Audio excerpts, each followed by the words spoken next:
Hello viewers, 389 days of war. In South Ukraine, the counter battery operation is on.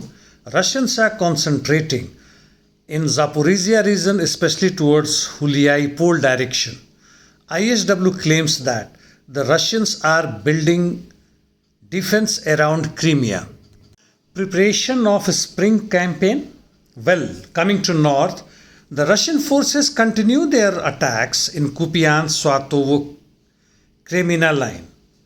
Battle around Dibrova, which is 6 kilometers southwest of Kremina, and Rihorivka, which is 9 kilometers of south Kremina, is on.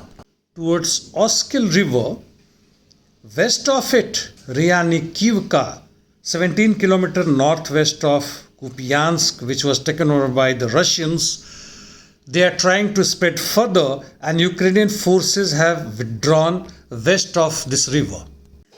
In east, towards Avdiivka and Marinka direction, the battle is on. It's pretty fierce, but without any loss or gains of any territory. Bakhmut, where Ukrainian forces are continuing their counter-offensive, though limited and fewer direction, is still not working. Russian forces advancement is there, but in a very small scale. The battle is on for Orekhova, Vasilivka, Kromov towards Bogdanovka direction, but they all are still with Ukraine. As far as Azom plant inside Bakhmut is concerned, most of it is under the control of PMC. In south, the Russian forces have reached to Avangard Stadium, which is only 800 meters from Bakhmut administrative center. Southwest of Bakhmut, the battle around Krasnoe is on, and PMC is working towards Stupochky. And of course, the battle is also on for Chasiv Yar to widen the snooze. Yes, in one of the counter attacks in southwest, close to Krasnoe, the Ukrainian forces have moved towards Spirne and have improved their position. Kromov holds as before. However, in totality, the Russian claims that they and Wagner are controlling now 70% of Bakhmut. ISW doesn't dispute but says they know proof of it. If a spring offensive is likely to come from either side, I do not think that there is going to be something different than what is happening now. Maybe it will accelerate with twists and turns, but it is or it will be the continuation of the present. Other important information. The French protests continuing. They burnt European Union flags, and heavy protest continuing.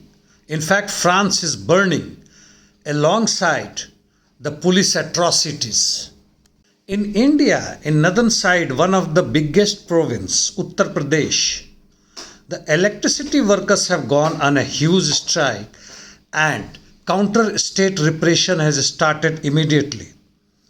In another province, Maharashtra on the western side, the farmers' protest has come to an end with some agreement with the government. It looks like a temporary agreement. In Washington, protesters carried coffins and flags of countries where US had invaded in last 20 years. Wow. Israel, water cannon was used against the protesters against judiciary reform. In Europe, Serbia and Kosovo have agreed to continue their peace talks, while Israel and Palestinians have agreed to start a peace talk. Mexican president held a massive rally and talked about his sovereignty and criticized USA for interfering in its internal affairs.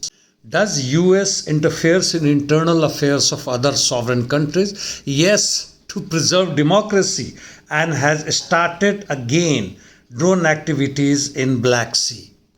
But inside US itself, approximately 186 US banks are on verge of collapse.